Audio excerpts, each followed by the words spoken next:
ఇప్పుడు ఓమల్లి సినిమా సెన్సార్కి వెళ్ళిందంటే వాళ్ళు ఎన్ని కటింగ్లు తీసేసారో మనం తెలుసో తెలియకో తీసినా ఇచ్చుంటారు. అలాగే ఆల్ మూవీస్ కి ఒక సెన్సార్ ఉంది కాబట్టి పబ్లిక్ లేకి మనం పంపించవచ్చు. కానీ ఇప్పుడు ఈ యూట్యూబ్ లో వాళ్ళు చేస్తున్న దానికి సెన్సార్ లేదు, దీనికి ఆ సెన్సార్ లేదు కాబట్టి ఇప్పుడున్న అంటే నాట్ దిస్ మ్యాటర్.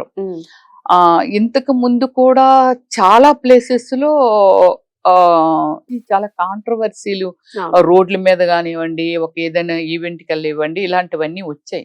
బట్ అన్ని మనం చూడలేము, ఎందుకంటే టైం వెరీ వాల్యుబుల్ దండి. అంటే మనకి ఇచ్చింది భగవంతుడు ఇచ్చింది ఒకే లైఫ్. ఆ లైఫ్ ని మనం ఎలా సార్థకత చేసుకున్నాం అనేది మీ లైఫ్ మీది, నా లైఫ్ లాది.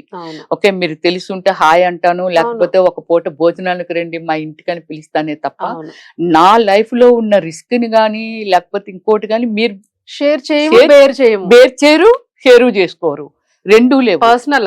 అందువల్ల ఏమిటంటే నేను అన్ని చూడనండి. ఫస్ట్ ఆఫ్ ఆల్ ఏంటంటే ఫస్ట్ టీవీ ముందు ఇంటి నిండా కుక్కల్లాగా ఉన్నాయి, నా ఇంట్లో 4 టీవీలు ఉన్నాయి, పెద్ద స్క్రీన్ ఉంది.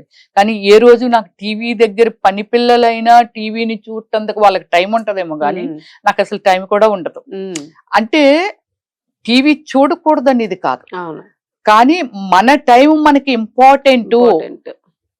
చెడుదారులు పట్టేదానికంటే ఒక బిజినెస్, ఎనీ బిజినెస్ ఏదైనా చేసి మనం మంచి మార్గంలో నడుస్తూ నలుగురికి దారి చూపించడం వల్ల ఈ జన్మకి సార్థకత. అంటే మనకి ఒక పూట 10 పూటలు తినగలిగే సత్తా ఉన్నప్పుడు ఒక ఆపు పూట అంటే 3 పూటలు తింటారు మనిషి.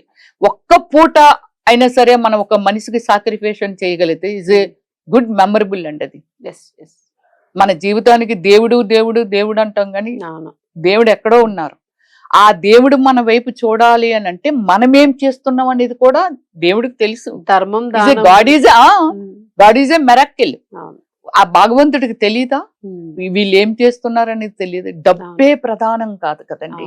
సో మ్యామ్, ఇప్పుడు అందరూ పాయింట్అవుట్ చేస్తున్నది అది అందరూ అంటే పబ్లిక్ ఒపీనియన్ ని ఎవరు కాదనలేరు. ఆవిడ ఏంటంటే ఈవెన్ మీడియా ఏదైనా మాట్లాడితే నా గురించి, నా హస్బెండ్ ని, నా పిల్లల్ని ఎందుకు లాగుతున్నారని ఇప్పుడు మళ్ళీ ఒక పోస్ట్ ఏదో పెట్టారా?